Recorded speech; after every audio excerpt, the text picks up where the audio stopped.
Welcome to the deep dive.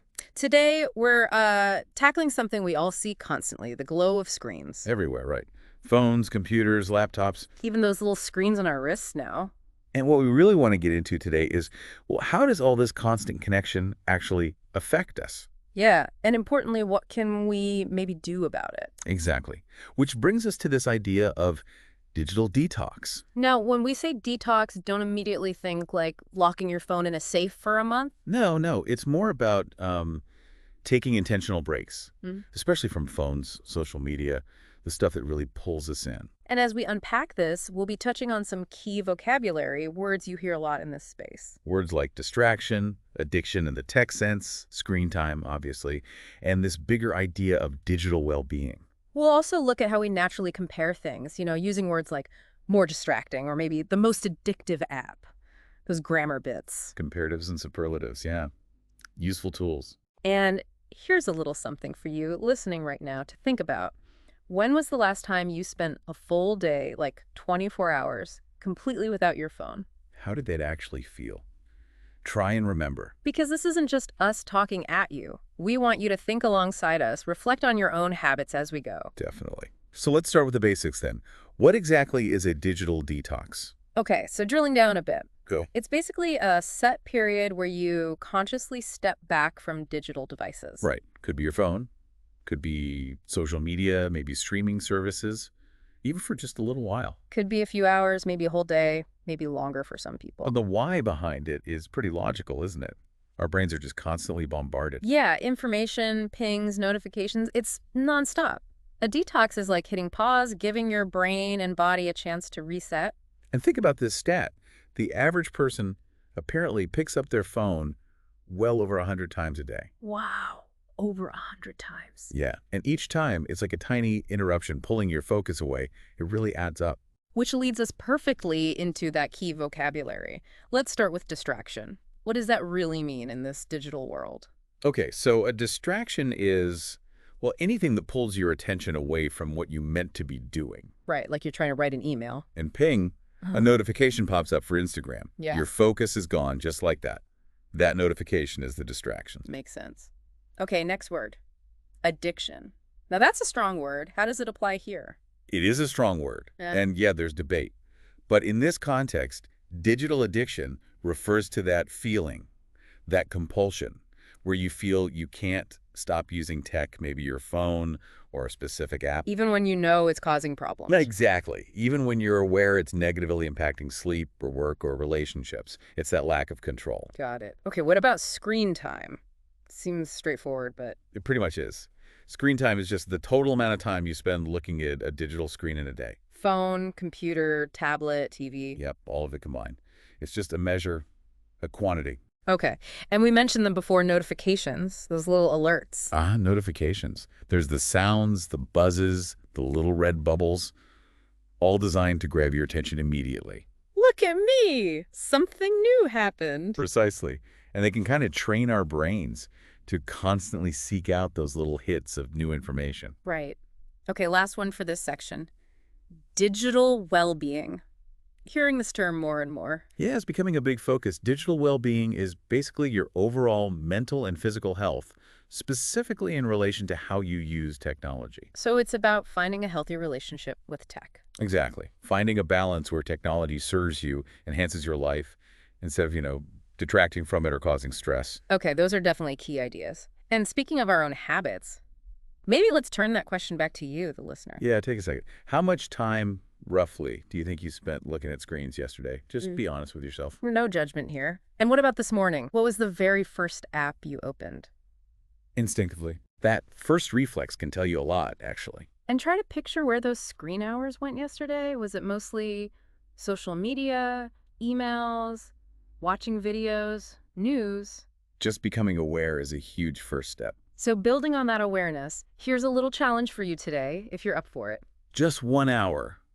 Find 1 hour today where you intentionally put all screens away. No phone, no laptop, no TV. And just notice. Notice how it feels. What thoughts pop up? What do you end up doing instead? It can be surprisingly revealing. Definitely. Okay, so we've laid some groundwork. Now let's really make sure we've got a good handle on these vocabulary words. Yeah, because you'll see and hear these terms everywhere when people talk about tech and its impact. Understanding them helps you join the conversation. And helps you describe your own experiences too. So let's go through them one by one. We'll give the definition again, a quick example, and we really encourage you to say the example sentence out loud or make up your own. Sound good. Okay, first up again, distraction. Something that pulls your attention away. Example, the constant stream of notifications on my phone is a major distraction when I'm trying to write. Go on, try saying that. All right, next, addiction. That compulsive engagement with tech despite negative effects. Example, he recognized that his excessive gaming had become an addiction that was impacting his sleep. Your turn. Good. Okay, screen time. The total time spent looking at screens. Example, I'm trying to reduce my daily screen time to improve my sleep quality. Say it out loud. Next up, notifications. Those alerts for new activity. Example, turning off non-essential notifications has helped me feel less reactive throughout the day. Try that one. Moving on to digital well-being. Your overall health and happiness related to tech use. Example, creating boundaries around my phone use is essential for my digital well-being. Give it a go. Okay, couple more verbs here. First, unplug.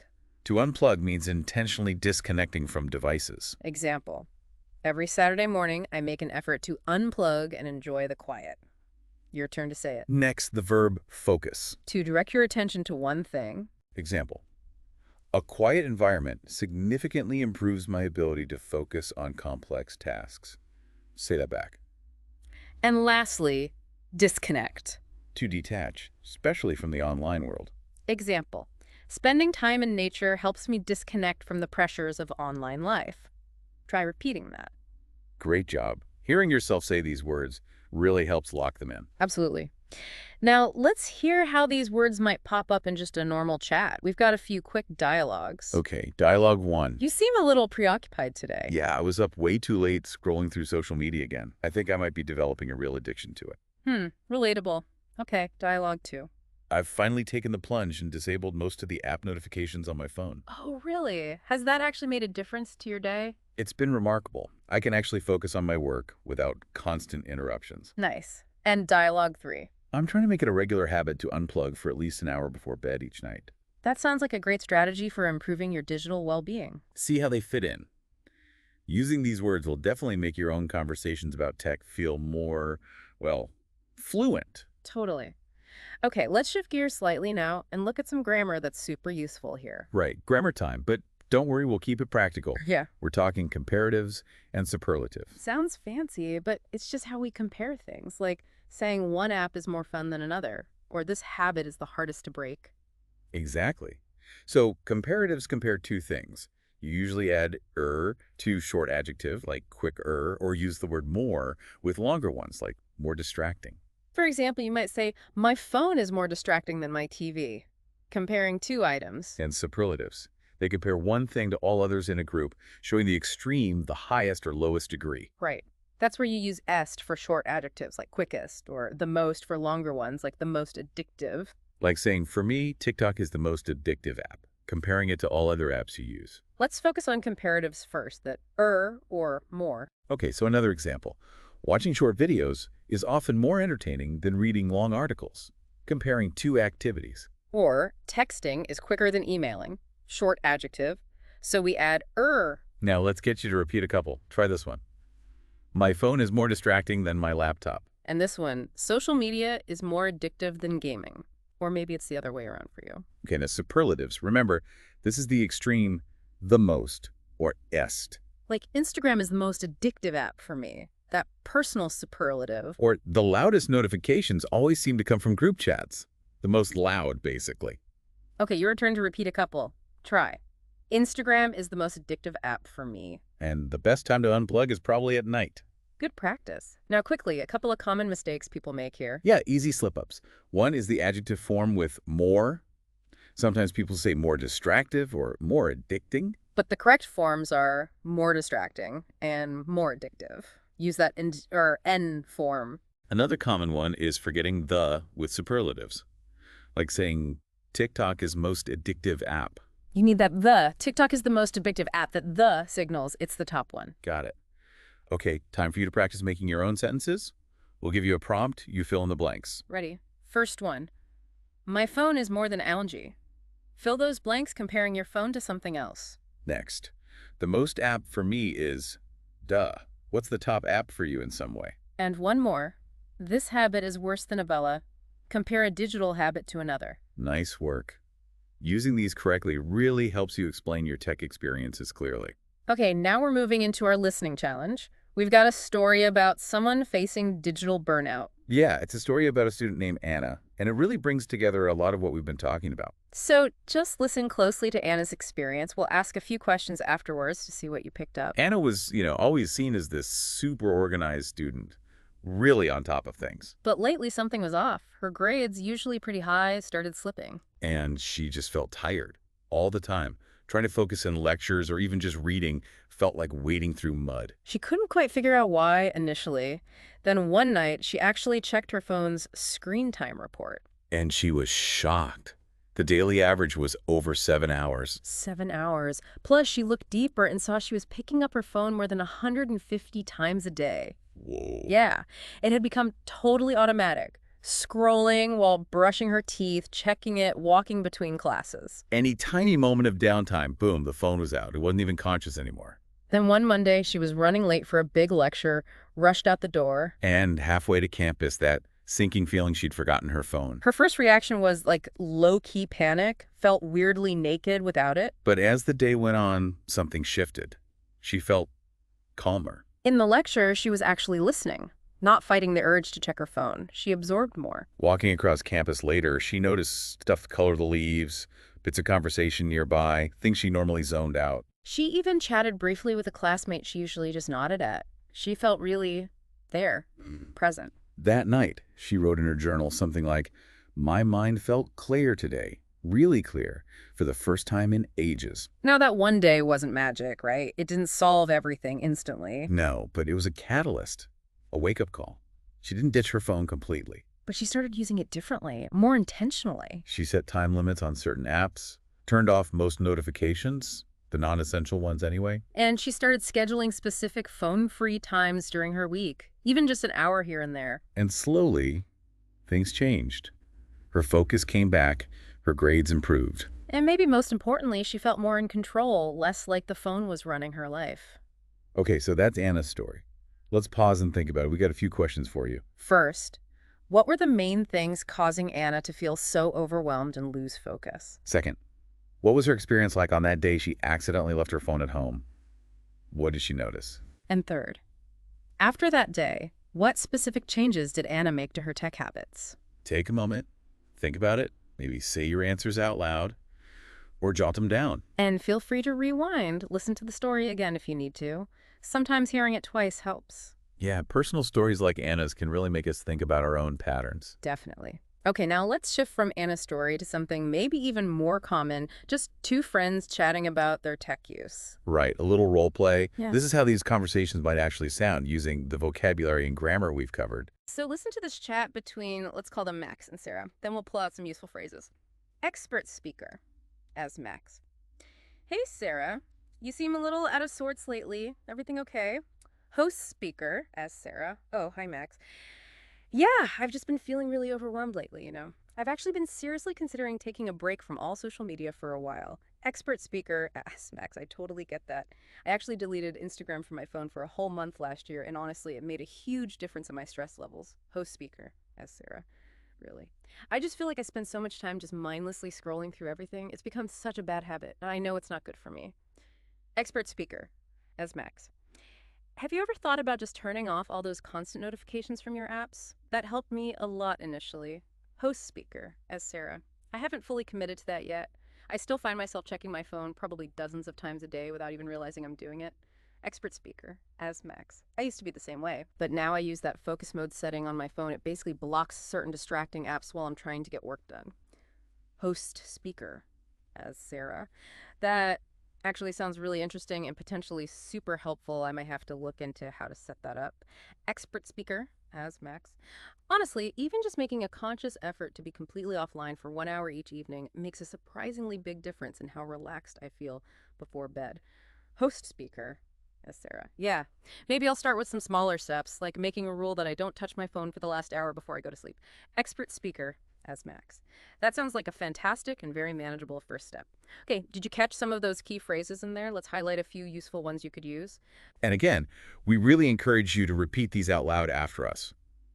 Helps get them into your active vocabulary. Ready? I've been thinking about taking a break from social media. Have you tried turning off notifications? I waste so much time scrolling, it's a bad habit. Focus mode blocks certain apps while I'm working. Even 1 hour offline helps me feel more relaxed. Good job. Now let's make it even more personal. We'll give you the start of a sentence, you finish it with your own idea. Okay, first one. I've been thinking about taking a break from May. What would you fill in there? Next. I waste too much time on it. It's become a real habit. Be honest. And last one. Even just 1 hour without would probably help me feel better. What's your blank? Saying these things out loud, even just to yourself, really does build fluency and confidence. You're practicing real communication. Absolutely. It makes the learning stick. Okay, for our final section today, let's zoom out a bit. Yeah, let's take a quick look at how technology use and screen time habits can vary in different cultures around the world. Because it's not the same everywhere, right? Culture plays a big role. Definitely. Let's start with, say, South Korea. You see incredibly high mobile phone usage there. Yeah, phones are used for everything. Banking, transport, shopping, socializing. And you have things like digital cafes, places people go specifically to use devices together, play games, study online. It's very tech integrated, which is convenient, but also brings up questions about burnout and balance. Now, contrast that perhaps with Sweden. They have this concept called lagom. Ah, yes, lagom, which means... Roughly. Not too much, not too little, just right. Balance. And that applies to tech. Often, yes. There tends to be more cultural emphasis on balancing screen time with offline activities, especially being outdoors in nature, a conscious effort to disconnect. Interesting. Okay, what about the United States? The U.S. often has more of an always-on culture, wouldn't you say? Technology is deeply embedded in work and personal life. Yeah, constant connectivity, multitasking. It's often the norm, even expected. Which can be productive, sure, but also potentially leads to more stress, maybe sleep issues for some. Right. And one more quick stop, Italy. In Italy, there's often a very strong cultural value placed on mealtimes. As social connection time, right, face-to-face. Exactly. So it's quite common, a social norm really, to put phones away during meals, especially lunch and dinner, to focus on the people you're with and the food. A good reminder about prioritizing real-world connection. So these are just a few snapshots, obviously generalizations, but they show how culture shapes our tech habits. Which leads us to a final reflection for you. Think about your own country or culture. How does screen use compare? Are there similar trends or different norms? Do people typically use phones during meals? Are there times or places where it's expected you'll disconnect? And maybe a more personal one. How would you feel about a totally phone-free weekend? What's appealing? What seems challenging? Take a moment, pause if you like. Think about it. Maybe say your thoughts out loud or write them down.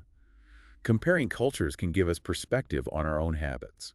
Wow, okay. We have definitely covered a lot of ground today. We really have, from the key vocabulary like distraction and digital well-being. To using comparatives and superlatives to talk about tech. Plus Anna's story, that role-play chat and these cultural glimpses. So if you're listening and feeling maybe a bit concerned or just curious about your own screen time, remember you don't have to do anything drastic. Yeah, maybe just think about one small thing, one tiny change you could experiment with. Which brings us to our tiny challenge for the week. We want you to pick just one small English-related activity from today's deep dive.